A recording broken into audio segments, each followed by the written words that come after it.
Well, hey everybody. How are you doing? So, hey there, Wom. First one here. Chris, Terry, Wom. Oh, I'm so good to hear that about your dad. That's great. And I am doing good. Thank you. Hey, Sharon, Watcher. I popped on a few minutes early. And there's the click. Yeah, you hear that click. Hey, Cher, you were just now notified. Well, I just now went live. So you got it on time. So, like I said, I came on just a couple minutes early. According to my clock, it's 8:14 now. Um, so we'll wait a little bit. Now there's other people going live at the same time as me. Um, so depending on who watches other channels, um, I know one's going live right now. Pretty interesting topic. So we'll see who shows up and who doesn't, and they can watch on replay. Um, but we'll wait a little bit. I hope everybody is doing good. Um, you're not going to see my face tonight because I'm looking rough. Hey, Nico.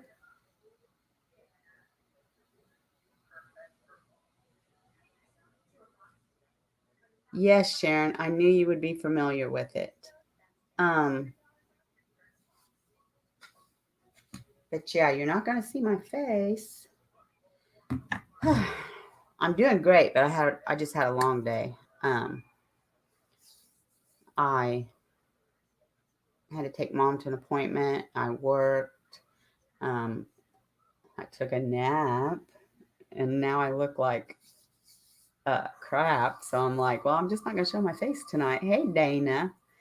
Um, but so yeah, that's that.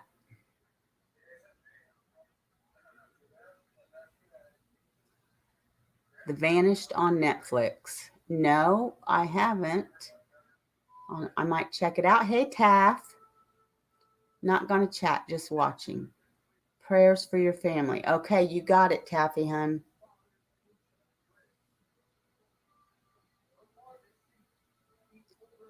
Oh, Sharon. Okay. Prayers for you, darling.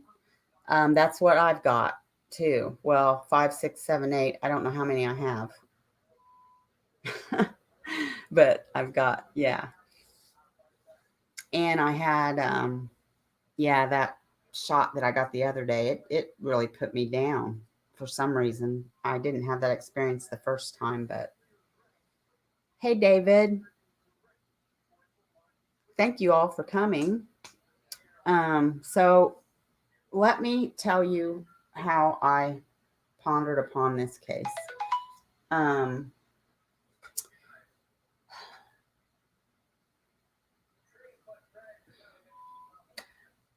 Somebody asked me to discuss it, and so I had been looking at it, and then they asked me to look at another case, so I was looking at it. Um, hey, Junebug, and so I was kind of looking at both of them. Plus, I had been looking at um, the one that I told you Jenica was wanting me to look at. That I think that one's also from Florida. I'm not sure, but the three I've been looking at are from Florida. Um, no, no, no. I take that back too. The other one I think is from Nevada.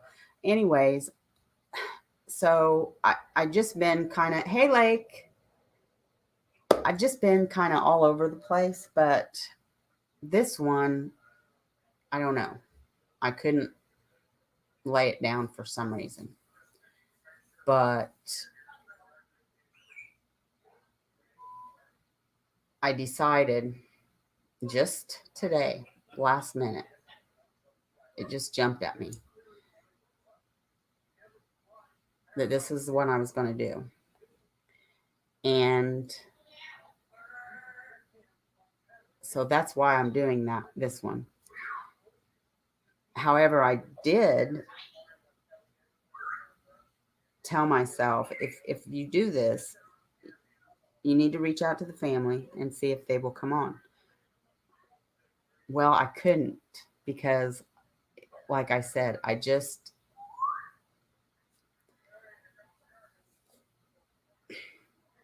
can't even explain to you guys. It was just like that. It was like, this is the one you're gonna do, and I can't. I don't know, guys. It just was. It's just something about it. So I didn't have time to reach out and ask, because I just decided to do it today. Um, but and as you know, I'm sure you all are familiar with it. Maybe you're not. If you're like me, you may not be because there's so many that you all bring up to me that I've never heard of. But if you looked at any of the links, you know that it's been discussed within the last 5 months by awesome YouTubers, Kendall Ray, Lord Narts, Jason Hebert. Uh, and I tried to link them in the order that they were done. So I just wanted to go over how and why I got here and why I chose this one for tonight. And um and I because it was last minute, y'all may not have had time to look at the links, but since it is, I don't want to say popular because that's kind of disrespectful to the victim, but since it has been discussed so much by popular YouTubers, you may have already known about it. But I came across what I thought was a good video last night on it, and I was going to link it. I got almost all the way to the end, and in my personal opinion, I was like, dude, you just ruined it for me, man. I just watched the whole thing and you just ruined it. Because in my opinion, it's not a cold case. They're saying it's an active, open investigation. Guys, that's not a cold case. And so, anyways, with that, I'm just going to run through here and make sure I didn't miss anybody.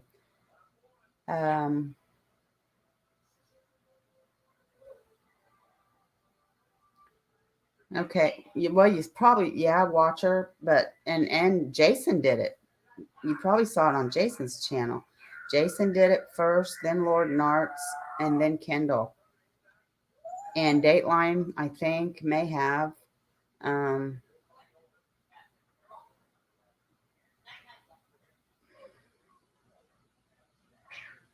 What's going on? Chris and Sharon. Okay. I just want to make sure I didn't miss anybody.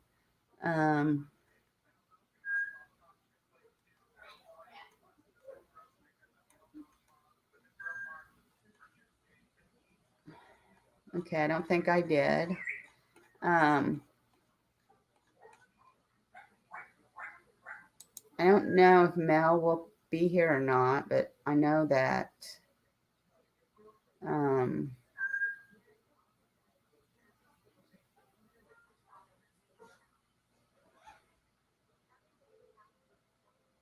and that's not where you saw it first from. Okay. Well, I'm going to read this.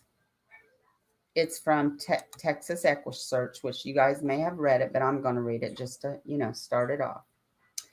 And this is from,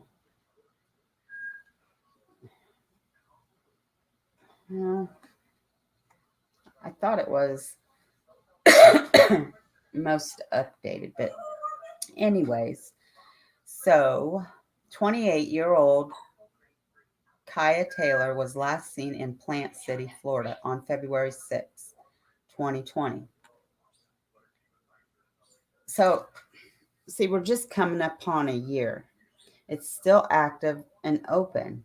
And we've heard every family member that's been interviewed say that. We've heard Ellie say that. It's not a cold case. So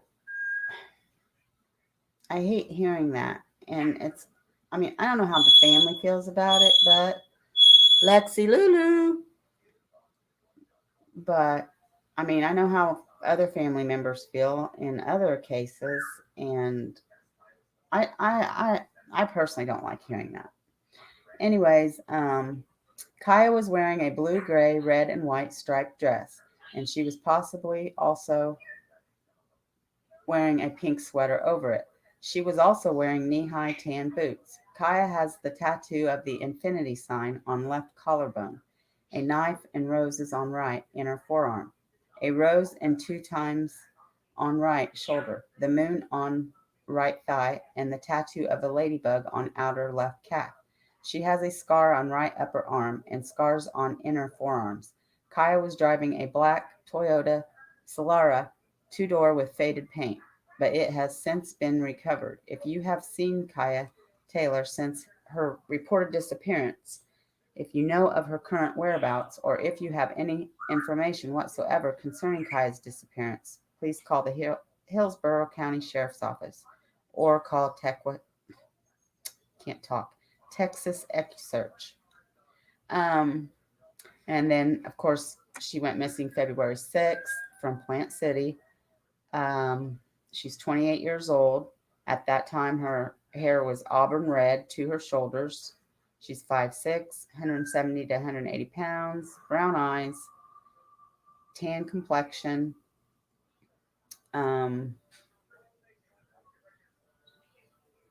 Hillsborough County Sheriff's is the lead, and Detective Joseph Florio.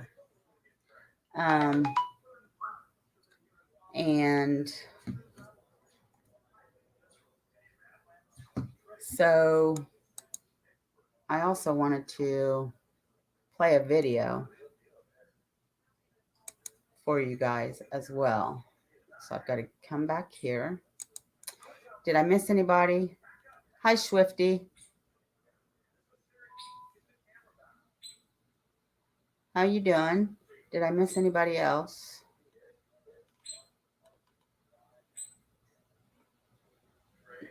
Okay, it doesn't look like it. I want to play a quick video for you guys. I've got to find it here. And I've got to get it to where I want it to, because there's an ad and all that, of course.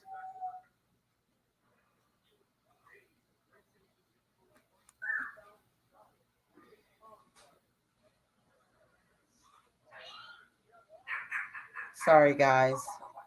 You know these videos. Oh, goodness. Hold on. I'm Isabel Rosales. Okay. Now let me get back here so I can share it.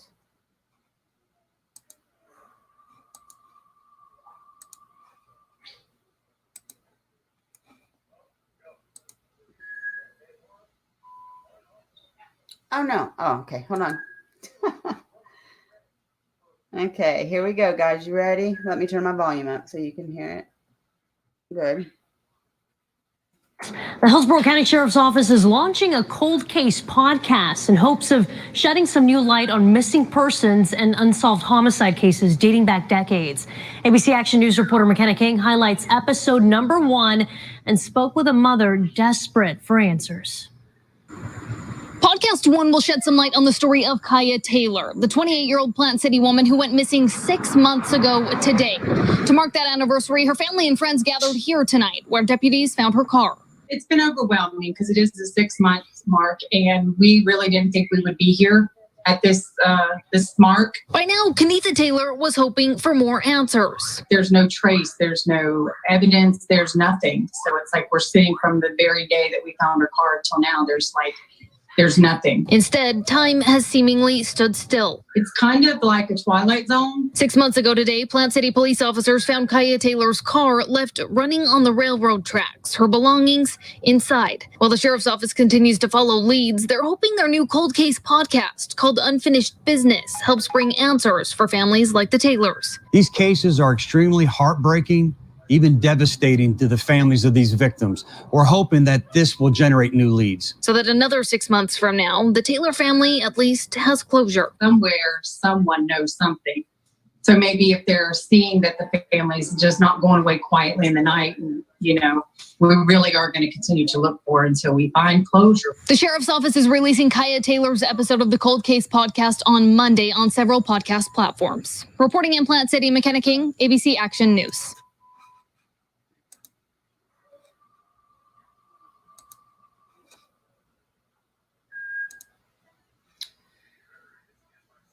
Okay, so hello, Mel. So yeah, that was a kind of an old video, but I wanted to show it. It showed the mom talking and a little bit about her disappearance. And I don't know, did anybody listen to the podcast?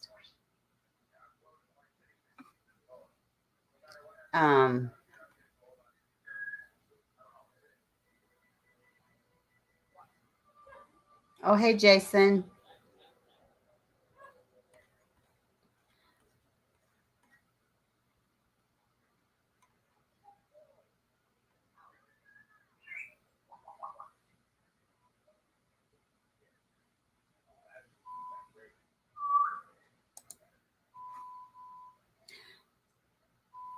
Yes.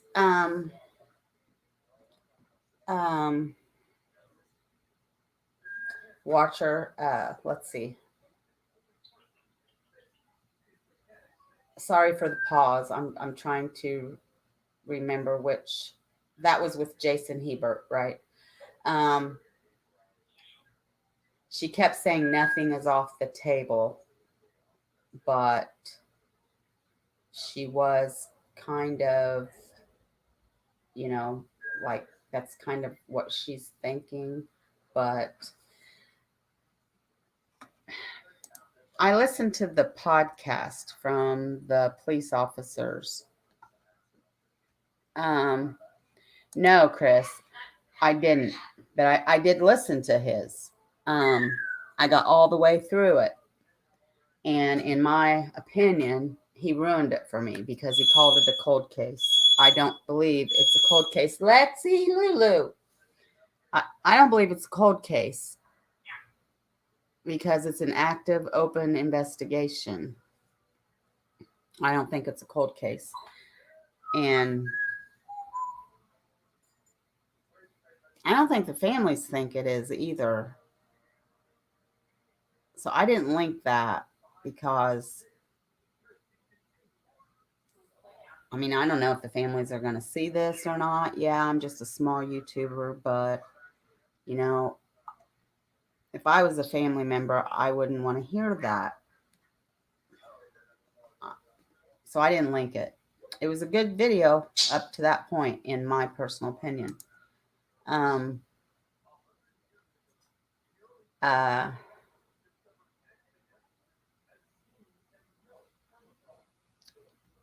Yeah, I don't think it's a cold case. I can't pronounce it, but Chris, there it is on the screen, guys. I thought he did a good job otherwise. Here's my question, though. I think everything is very fishy.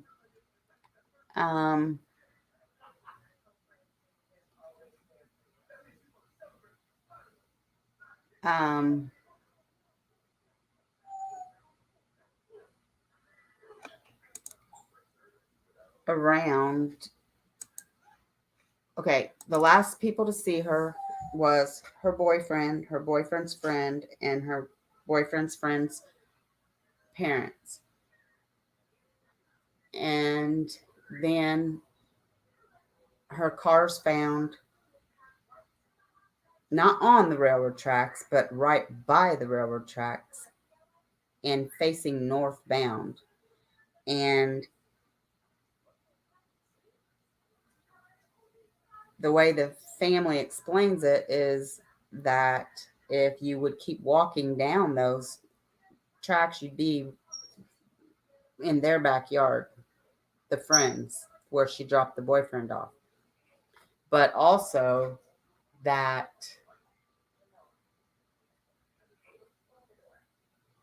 the car was actually found that same day by the police. All they do is move the car to the side of the road.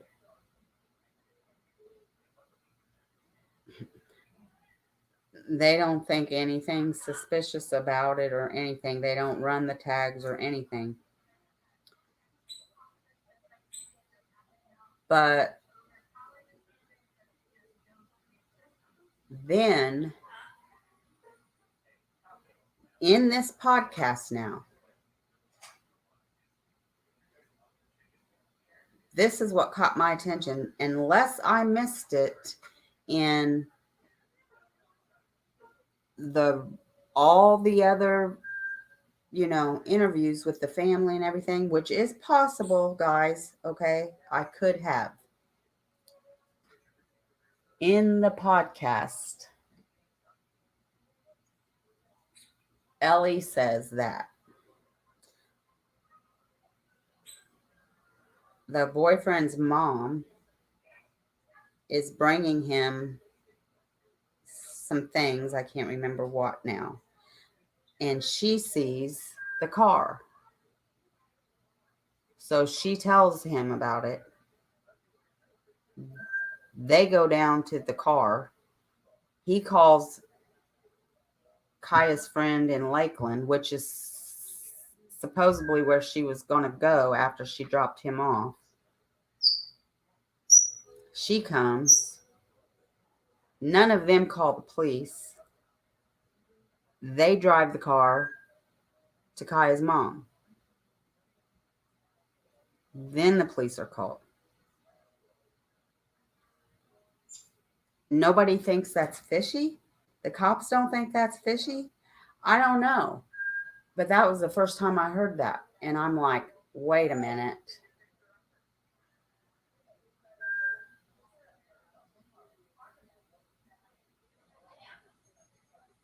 And that's when I was like, okay, something doesn't jive right with me. Right there. I was like, I heard the podcast in that video with the one where Chris mentioned that I did not link, but I wanted to make sure I heard it right. So I went to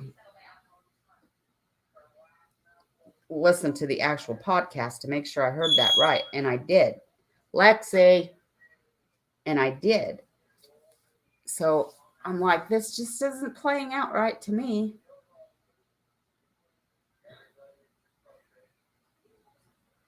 So they say they checked fingerprints,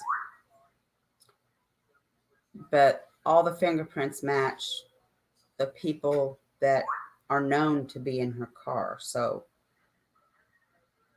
they have questioned the boyfriend many times. They have questioned the boyfriend's friend many times. And they're being very tight-lipped about everything, though.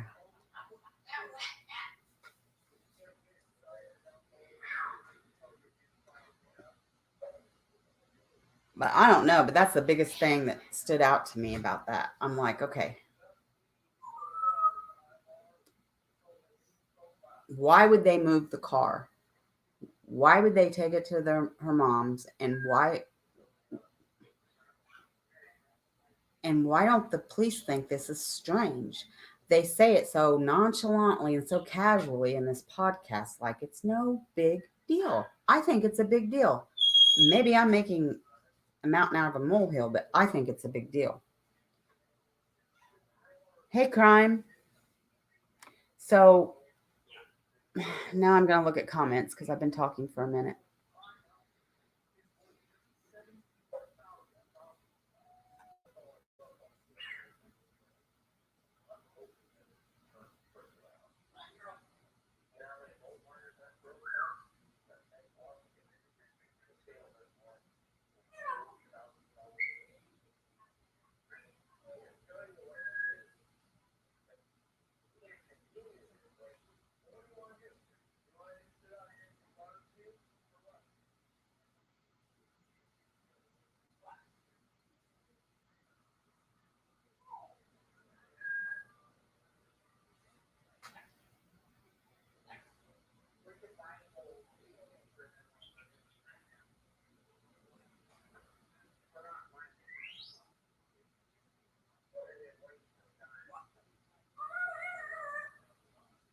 I'm just reading, guys.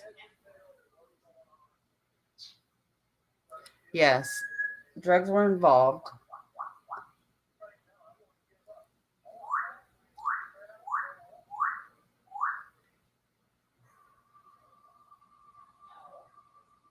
Yeah, disappeared is on ID Watcher.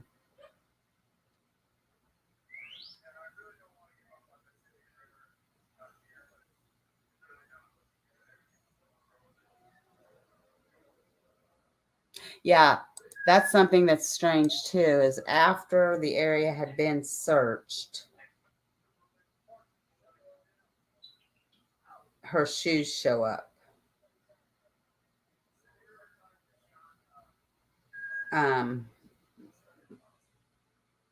By a pole where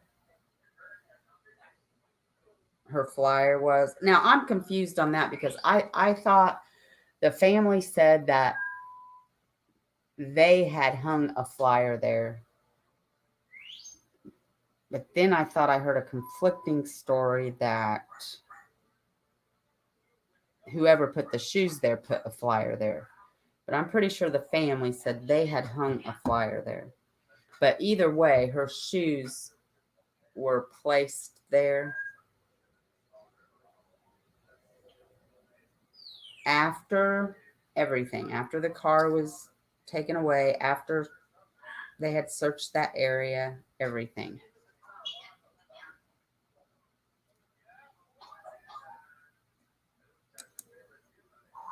And there's conflicting about that too, because the family says her phone was on the ground.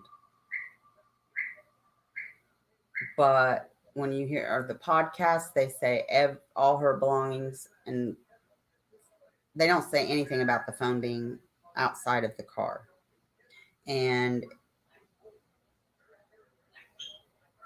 the news statements and everything, I haven't seen that. And actually, I think in one of the interviews, the family even says that, Ellie's not saying that part.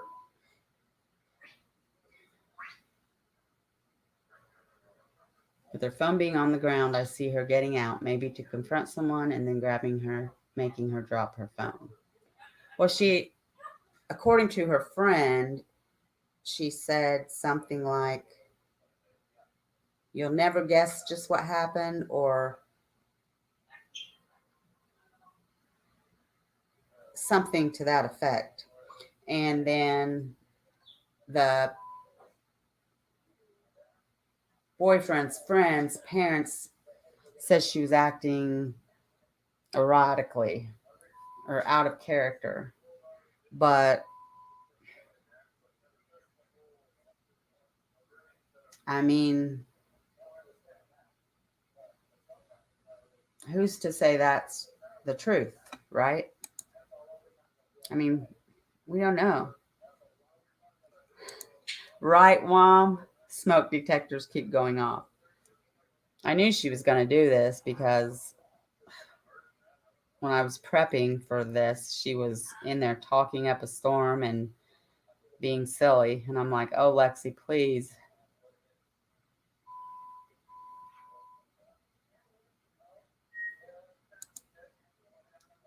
Mel says, probably does not make sense. Sounded better in my head. No, I know what you're saying, Mel. I mean, the thing is this case is,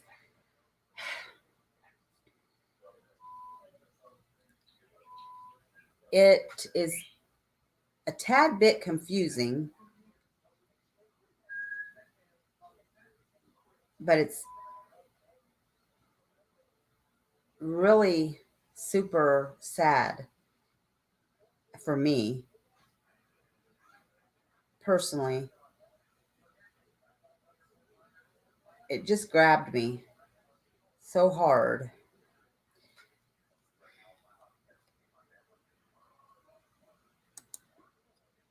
I don't understand why Ellie would just move her car without running the plates and checking out why someone's car is just left on right.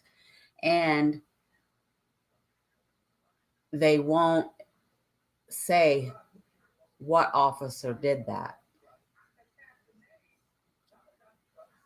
They won't release who made that mistake. Because it was a mistake. It was a big mistake.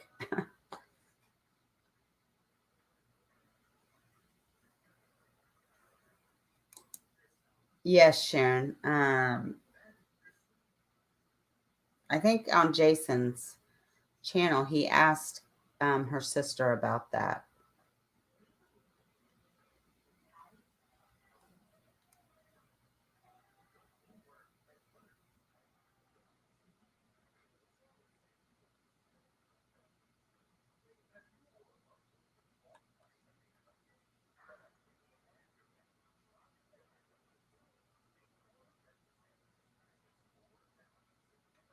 Well, Sharon, that's where they say, now, I haven't heard the family say that, but that was on the podcast because the boyfriend and the boyfriend's friend said that's where she was going that night. And that's the friend. She has a friend in Lakeland. She's the one that came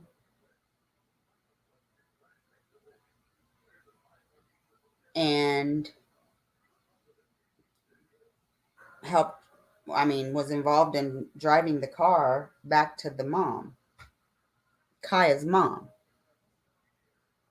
according to the podcast. I can't get over that, guys. I'm just so stuck on that. I just can't get over that. It just is like, there's something wrong there.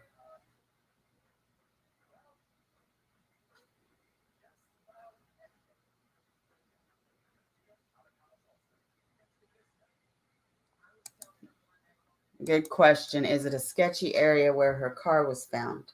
Well, I do know that here's the thing the family says, and Ellie kind of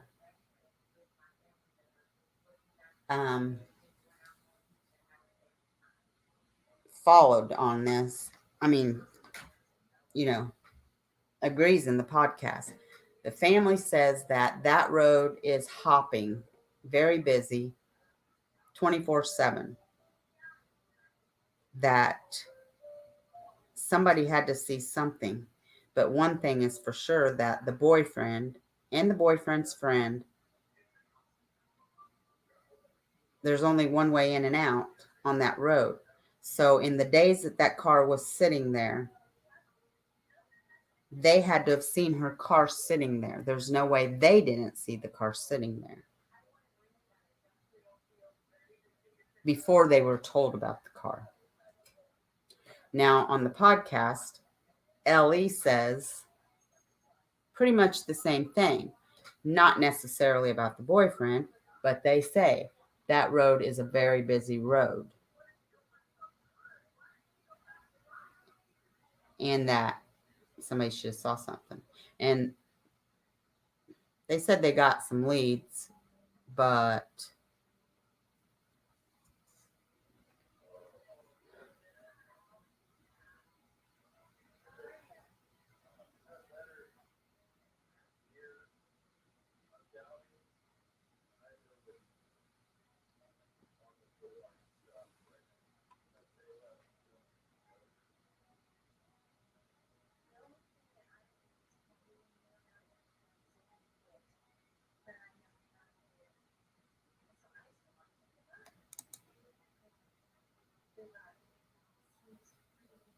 I think boyfriend's friend is a POI. He has a history, Crime said.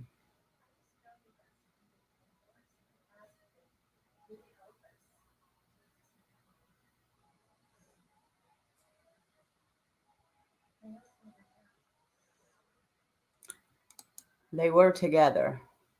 I mean, you know, I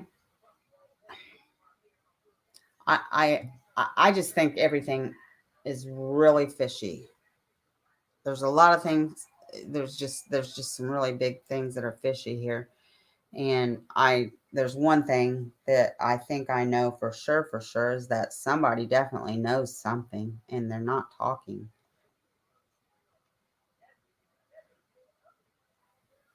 Ooh, I just jumped way down here.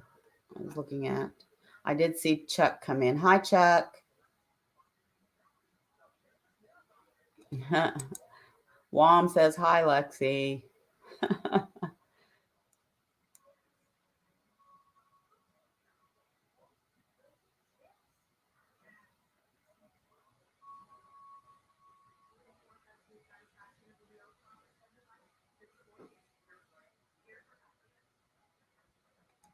Yeah, that's scary, Watcher.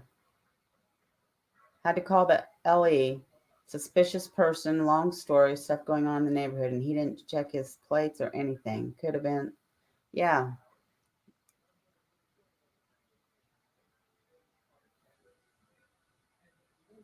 I bet it was on disappeared too. She thinks it's disappeared on ID, Dana. You could probably search that. You know, YouTube has a lot of free disappeareds. Mel says their broadcastify archive for that night is not there. Seems they really do not want that PO's name out there. Yeah, they said they're really keeping it close to the vest. Really, really close to the vest.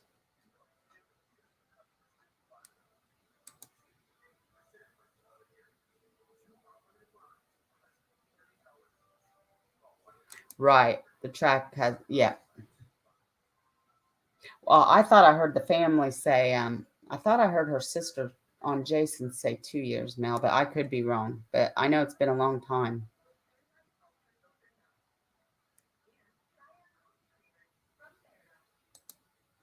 He moved it on the 6th. She was reported missing on the 9th, right? Yep. You're right, Mel.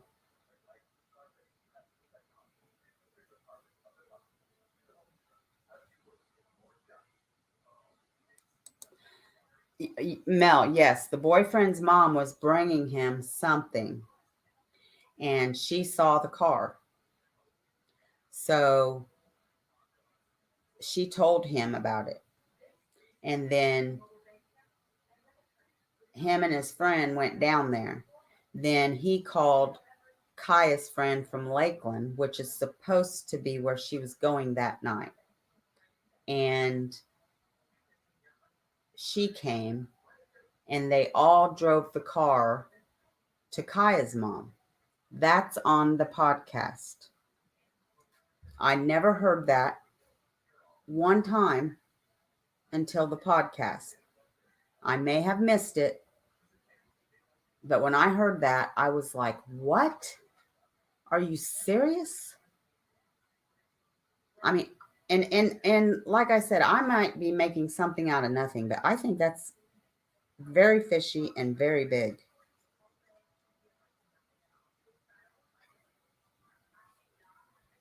Now, let's see, I've reached the bottom. So some people are thinking, and I'm not going to say it is or isn't, but some people are trying to connect. Well, they're not even trying to connect, but they are thinking it could be connected to a girl that went missing on January 18th. Veronica Reyes. she went missing on the early morning hours of January 18th. She just up and vanished. And also Plant City. So they're kind of like, well, could it be connected? Because her car was left behind, but at her home, it was not running where Kaya's was running. But all of her things were left inside her car. But her phone was not left behind.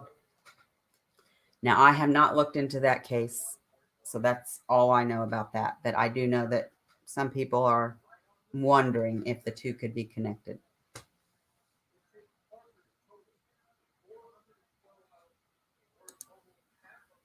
Lake says, it is a small town. I researched it because I have a Delphi POI who moved there. Probably not related, but found it odd. Oh, wow, Lake. Interesting. Oh, boy. I think I know who that is.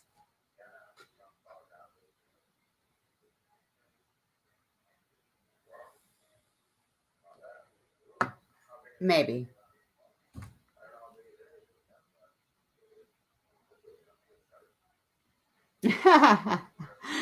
Wom.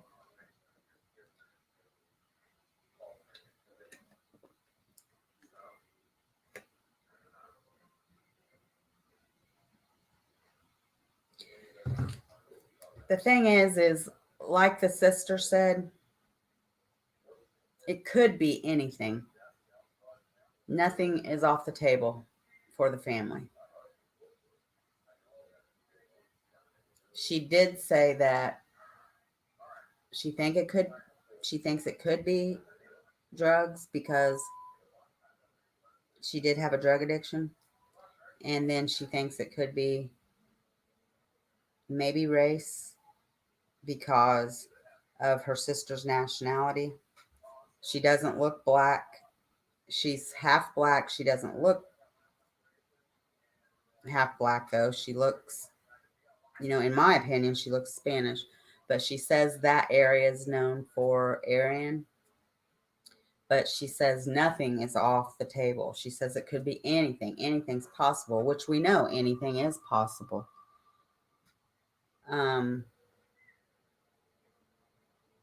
But the main thing is she is missing and the family needs answers. And I can't even imagine. I can't imagine. Um,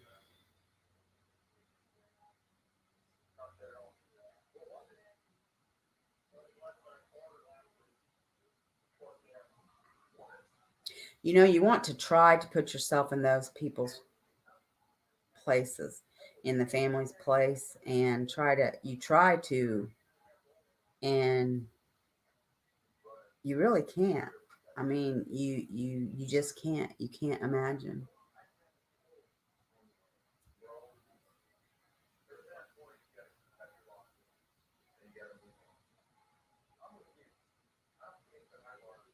He looked white to me, Watcher. The picture I saw of him. And in all the videos I watched, I don't know that his name was mentioned in any of them. Right, Sharon. There's a lot of Mexicans who pick the crops.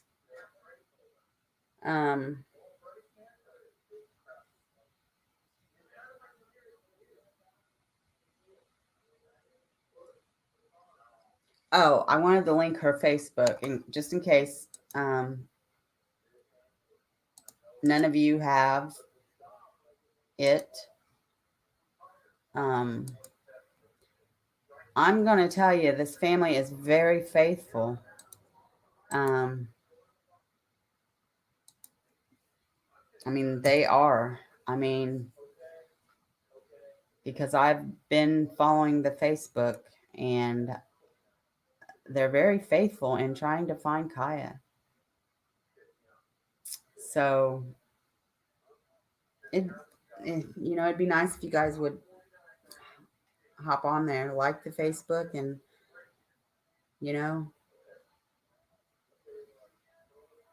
doesn't take but a minute to just go in there and love a post and say prayers. Just show them, let them know,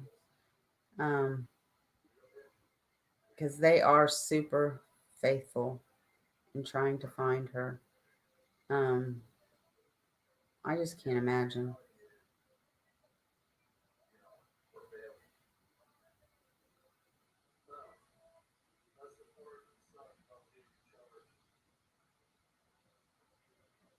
Thanks, Sharon.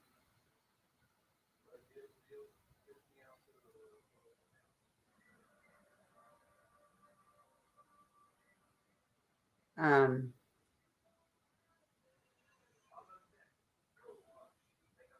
I wasn't really that prepared for this because it was like,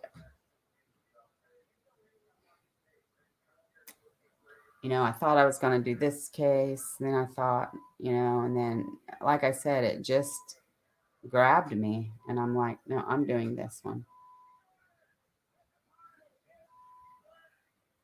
I wish I would have been better prepared. And I wish I would have given myself more time. And I wish I would have reached out to the family. And they're actually asking, for people to reach out to them, share their story, share everywhere. They're having a vigil February 6th, by the way. So for those of you in Florida sharing crime that are nearby, if you can make it, if you can't, but check out their Facebook. It's really sad.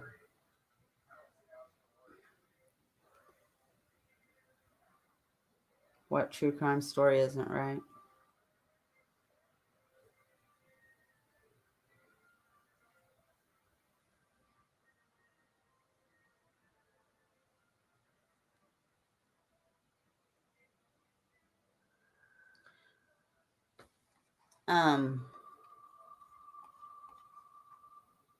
I know, Mel. I know.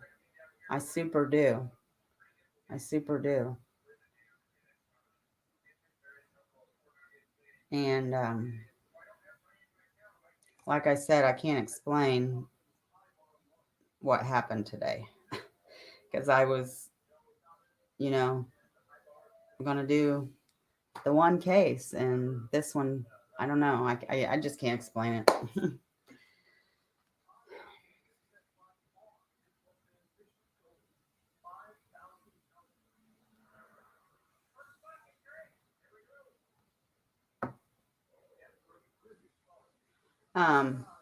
I promised Chris that I would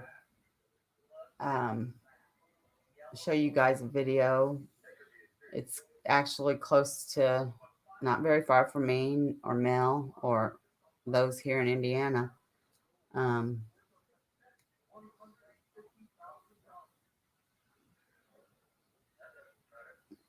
But I want to make sure nobody has anything to add or say, or does anybody want to call in and say anything before I move on? 15 hours and 30 minutes. Wow. Welcome back, Cher. I'm sorry I didn't see you leave. I've been talking.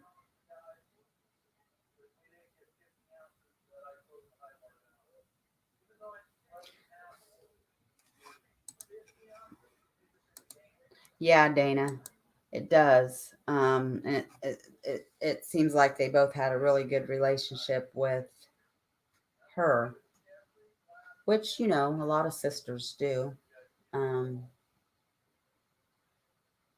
But yeah, I'm glad they're there for each other.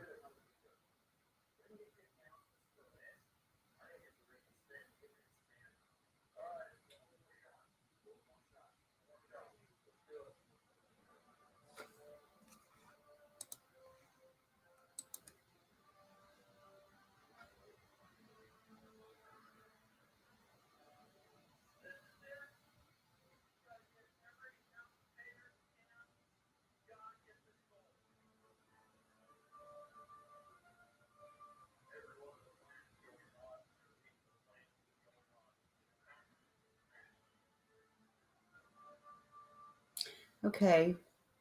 Well, nobody. I'm gonna one more time before I go on, because I don't want to be rude. Does anybody have anything to add?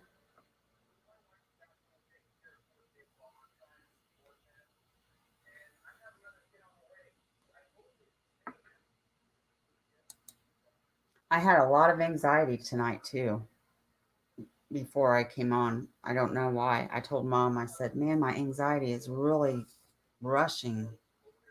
She said, "Why?" I said, "I don't know." I said, I guess I think it's because I haven't done some lives in a while, or it's been a while, That happens when I haven't been on for a while. I don't know why. It feels like the first time all over again.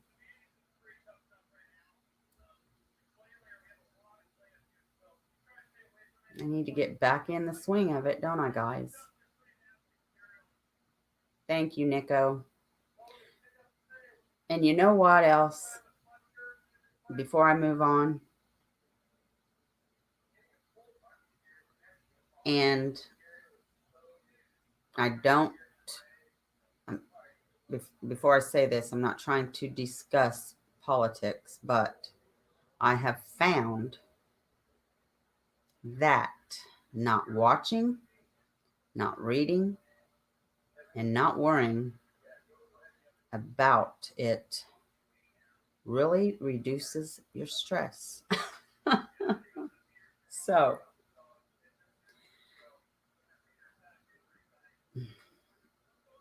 I have felt a lot better because I have set myself up for a challenge. I have shut off all my notifications on Twitter, um, everything. I'm not. I'm not. You sign on to YouTube and you see all this junk about this and that and that. I'm just not watching it. I'm not watching it. I'm not reading it. I'm not worrying about it. It does no good anyways. You can't do anything about it. So, and that's what I'm doing, Watcher. That's what I'm doing. I mean, you can't. So that's it. Because you guys know I don't do politics on this channel. I don't allow it. So anyway. Okay, so I'm going to show you guys this video. Trigger warning. I'm just going to tell you guys. I mean, it doesn't show anything graphic, but it is, it is a terrible thing. Even though Indianapolis is very high crime rate, but, this is pretty devastating. So let me see. I've got to find it first, guys, because just take me a minute.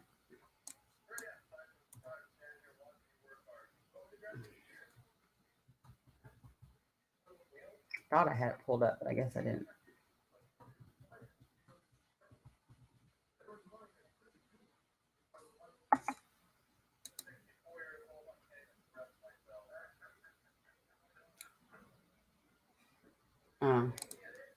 Hold on a minute, guys. I'm sorry.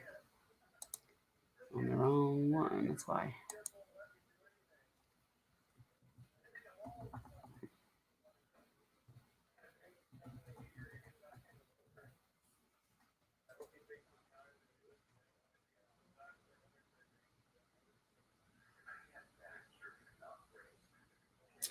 Okay. Gonna go to my share screen. Well, hey, Philip. Where have you been, my buddy? Love right back to you, buddy. Don't be a stranger. Okay, I'm going to share my screen and then I'm going to show you this video.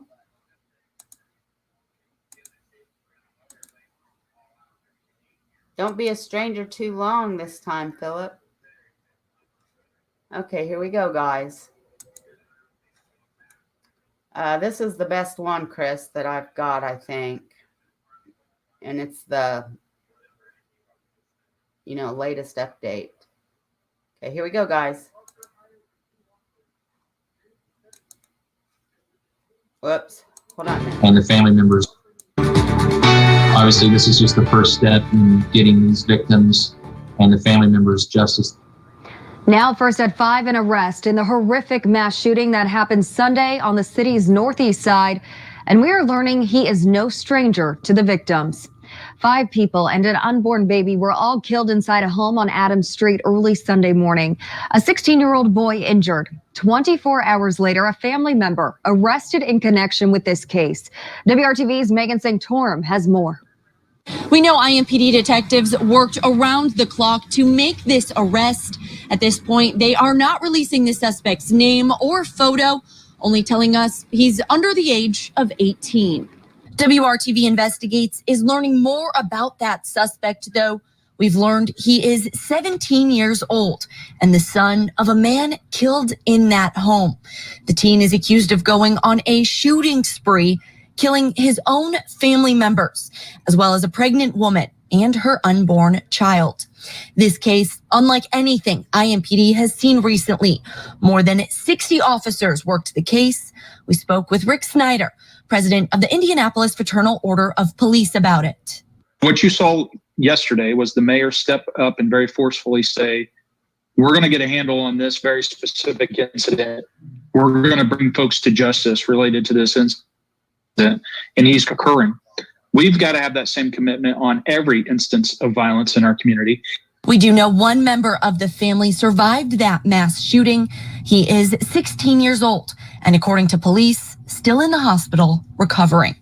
Working for you, Megan Sanctorum, WRTV. And the 17-year-old suspect will more than likely be charged as an adult because state law does not require a minor facing murder charges to undergo a waiver hearing from juvenile court to adult court. And the victims have been identified as 42-year-old Kezzy Childs, 42-year-old Raymond Childs, 18-year-old Elijah Childs, 13-year-old Rita Childs, an IPS student, and 19-year-old Kiera Hawkins and her unborn baby. WRTV was there as several people came by the home to pay their respects.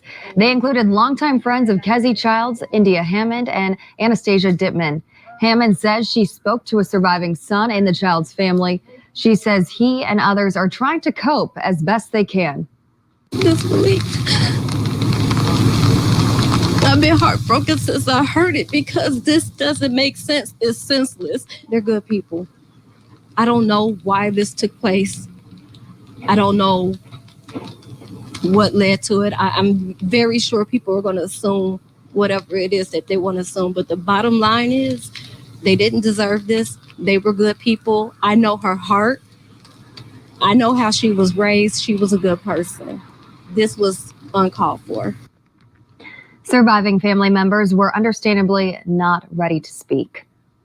And Mayor Joe Hogsett hailed today's arrest as the first step towards justice. His statement also said in part, quote, "While nothing can bring back the child's family, I hope that the swift action of the Indianapolis Metropolitan Police Department offers some comfort to all of those who have been left to grapple with this tragic loss." Obviously, this is just the first step in getting these victims.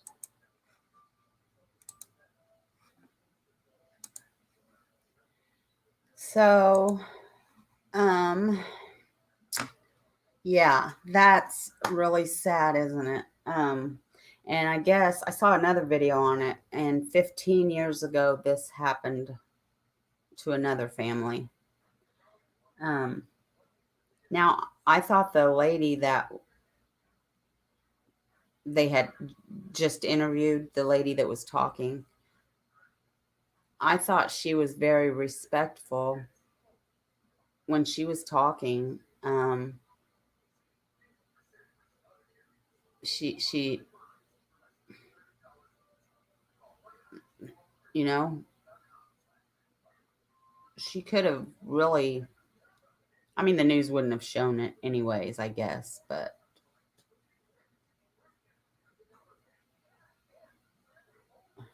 there's got to be some anger and judgment, you would think, and she didn't show any.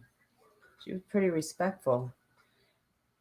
But that was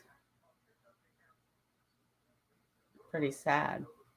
I'm not sure. Now who's in the? I don't think. I think the one that's in the hospital watcher is the one, not the one arrested. I think it's the family member that lived that was hurt, but I could be confused. Yeah, Mel, it is. Indy's really high in crime, but that, yeah. That was a tiny house, yeah.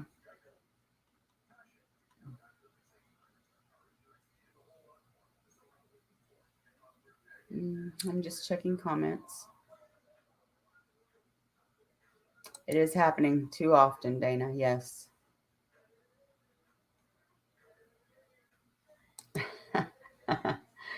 Oh, watcher.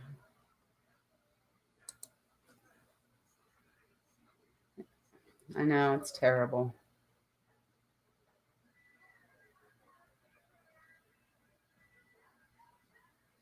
It pretty much nightly news, like somebody's, yeah, there's usually a shooting or,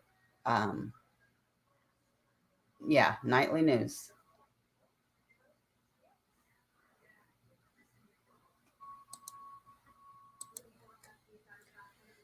Yeah.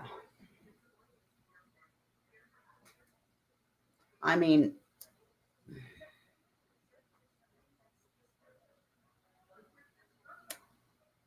yeah.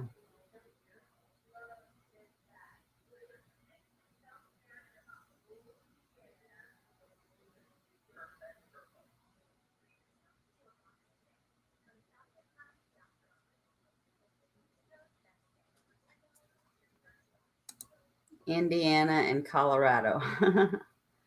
Indy, though, I mean, I don't know. My opinion, at least as long as I can remember, has always, it's a huge, huge city.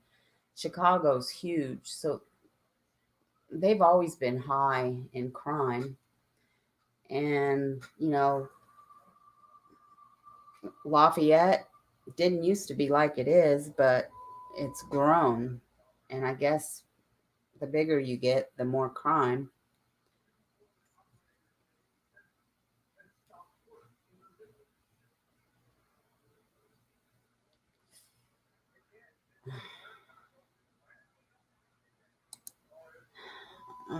Chris, it's kind of lengthy. And I didn't agree with everything he said, but I mean, I can take a vote. If people want to, I'll take a vote on it, okay? Chris sent me a John Kelly video because John Kelly did a video on this, on the shooting. So I'll take a vote on it. If you guys want me to show it. I mean, it's not really that long, actually. So I'll take a vote. If you guys want me to show the video, I will show it. So if you want to see it, put a 1. If you don't, put a 2.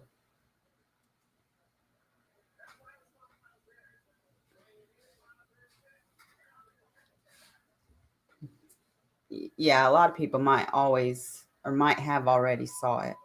Mel did.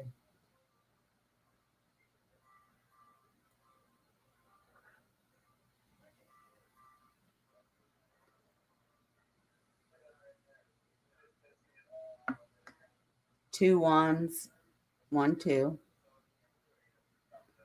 1, 2, 3, 4 ones.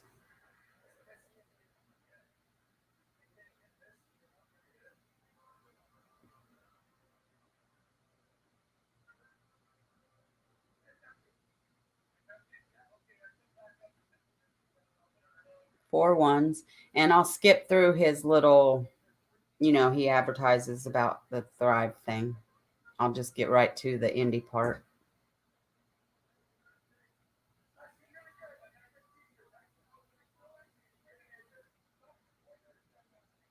Well, so far, the vote is yes.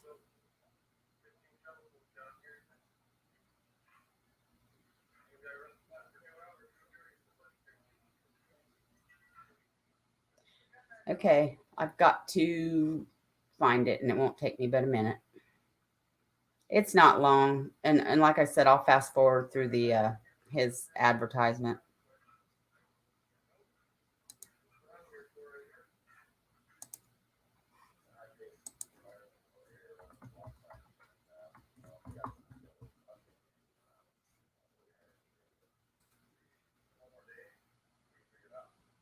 And it's right there. Good afternoon, everybody. Thanks for tuning in. John Kelly, profiler here, and welcome. Today, we're talking about a channel we have out there. It's free at this time, dealing with addictive illness going on in the house. And also, imagine at this, feel free to go to Thrive, check out the videos, maybe. Okay, I got to share the screen.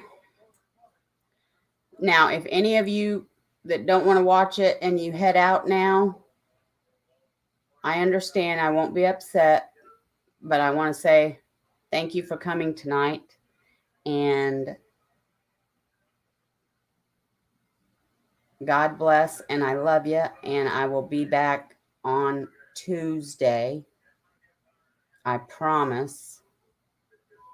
Okay. Unless powers that be get in the way, I will be here. Okay, so we're going to do this really quick.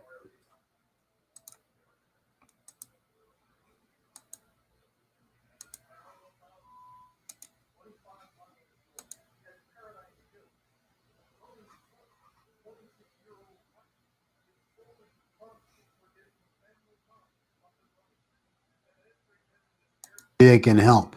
I can't imagine at this time dealing with addictive illness going on in the house and also with COVID going on outside. And, you know, it's a very rough situation just dealing with COVID. Very rough situation just dealing with addictive illness. But both of them combined, whoa. Can you guys see it? Please feel free to take advantage of our channel, Thrive. Also, our webinar series will be coming up. There will be a link in the description. Please get in touch with us. Give us your information so we can send you our information on our webinar and when it's going to take place. We're really polishing it up. We just don't have a date yet, but we will keep you posted if we have your information. Thank you so much. You know, we're looking at, this young family annihilator. I mean, it's like an oxymoron, a young family annihilator. I mean, this young man without a name, because he's a minor, supposedly annihilated his family at 17 years old. And, you know, this is a new trend that we're starting to see. We're starting to see more family annihilators. And it's kind of upsetting because if you look, you know, we're going back to seeing serial killers back in the day. Then all of a sudden that progresses. And then we have a new trend, mass murderers. And now we're going into even a deeper, darker trend with mass murderers that happen to be family annihilators. They kill their whole family, and lots of times they kill themselves as well. I mean, I could go back to 1988, David Brom, 16 years old in Minnesota. Some of you probably remember. You know, he killed 4 members of his family with an axe. Or we can talk about a no-name child killer in northern Alabama, 14 years old, that killed 5 members of his family in 2019. This was just in 2019. He shot them in northern Alabama. No-name family annihilator. Then we have Jasmine Richardson. Get this, 12 years old in 2006 from Canada. She killed 3 members of her family by stabbing them to death. 12 years old. Now, something that's going on here that is a mental health problem, and it's not diagnosed as much as I'd like it to be. I think it's very much, very much underdiagnosed. And it's called intermittent explosive disorder, IED. It is very underdiagnosed as far as I'm concerned. Intermittent explosive disorder. Now, IED, if you're familiar with those initials, you could be thinking improvised explosive device, because that's what everybody's hearing all over the TV and, in the wars the United States have been in and fighting. Everybody's always talking about how deadly these improvised explosive devices are. Well, this is very, very explosive, but it's actually inside of a human being, inside the person. Intermittent explosive disorder, very underdiagnosed. And that means, in layman's terms, that somebody goes off, somebody goes crazy, somebody just goes all out nuts. And the reason I believe it's underdiagnosed is because we're seeing so many young people killing so many others. And it's very, very hard for me to digest. And I think it's very, very hard for us as a nation to digest. Some of the symptoms that you can be aware of if you have members of your family that you're concerned about and worried about, and you're not sure what's going on. If you see a lot of undue verbal aggression is a symptom. Physical aggression is a symptom. Hurting animals, hurting siblings, property damage, arson. You see anything like this going on, and you just feel that you have a family member, especially a younger family member. It happens with older people too, adults as well. But if you see this going on and you believe this person is, and we all know what it means, wow, he looks like he's getting ready to explode. Man, he's really angry. I know he's angry. He's like, I think this guy's ready to explode. That's where it came from. Intermittent explosive disorder. Okay. And, going back to Charles Manson, the Charles Manson days, he identified this in a lot of his followers and manipulated it. And he manipulated many people with this using their inner rage, lots of times misdirected at something else, sometimes the parents, sometimes society, sometimes, being abused early on in life. But he liked to grab a hold of their anger and rage and manipulate them with it. In Charles Manson's quote, you say there are just a few, meaning kids, but there are many, many more coming in the same direction. They are running in the streets and they are coming right at you. And that's what he said at his trial in a courthouse in Los Angeles or some part of California. I think it was LA back in the 70s. Okay. So he knew back then that kids were building up this anger and rage, and he figured out how he could help them soothe it and manipulate them with it. So it's something we have to keep an eye on right now. This is the latest trend, latest very dark and deadly trend. And it's something we have to keep an eye on, especially you clinicians out there that are watching me. You have to look for any signs, and you might have to ask a lot of questions with the families that show up at your office. Any signs and symptoms of intermittent explosive disorder. Because today, it seems that, kids are too quick to grab hold of a weapon.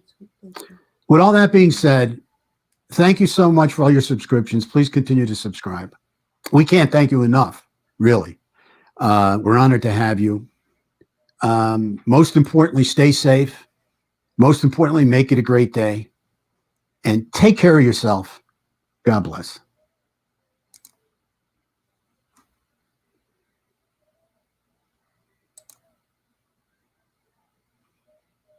Oh. Now what happened?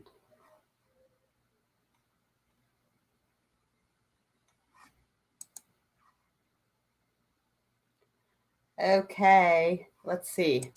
Okay. I thought, why isn't he getting off my screen? It just took a minute. Okay, so let me turn my volume down because I don't want to blast you guys. I might have already been doing that. Oh, did Watcher leave? Did I miss her? I might have missed a lot of people leaving, but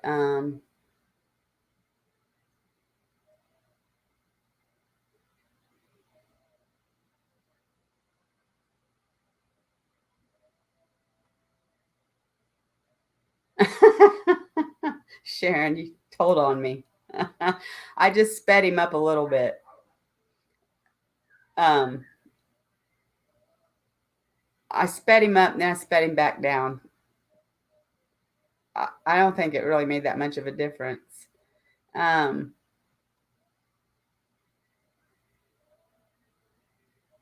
What's going on?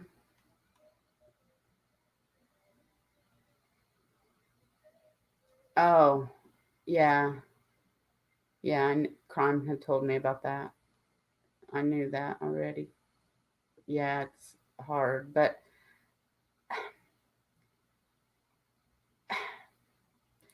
he said a lot of those things in there were, I don't know. I don't know. I don't have any kind of education or experience or, a degree to say what is what or what. So I'm not going to say anything. But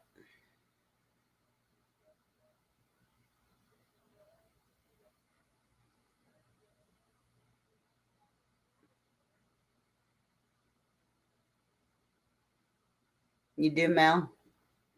Okay. Well, see, I, so see, I mean, he might had, I guess I was just thinking that a lot of the things he said are also things that he says that, or not just him, we, or people in general say serial killers too. Um,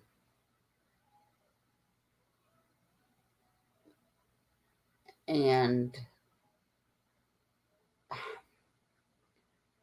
so I guess when I was listening to him, I thought, well,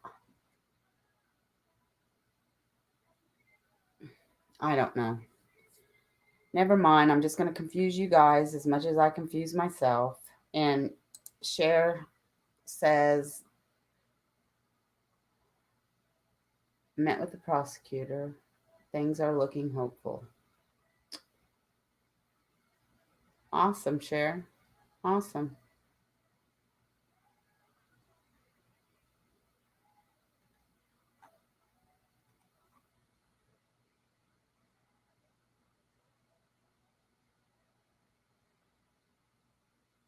Thanks, Sharon.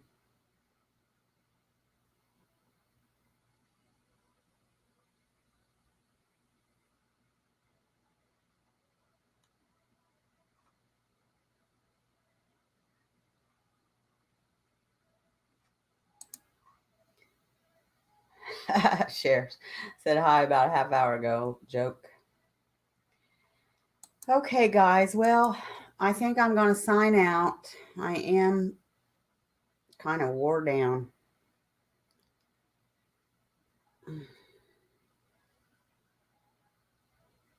I think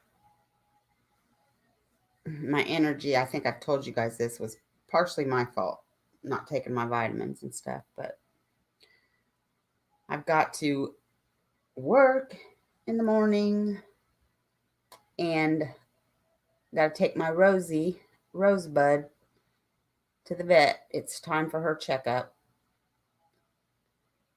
So,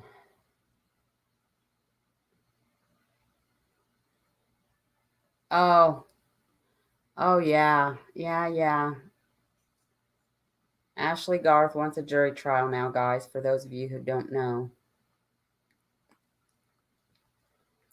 So, okay, guys, thank you all for coming and supporting me. And I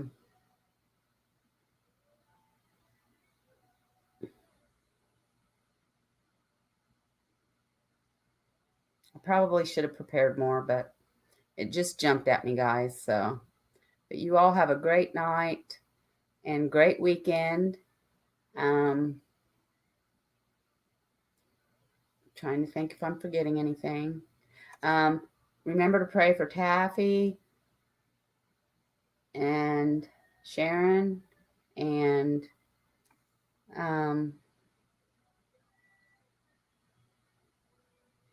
just pray for each other.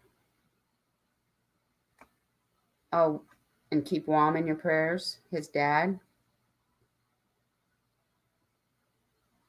Angels on your pillows.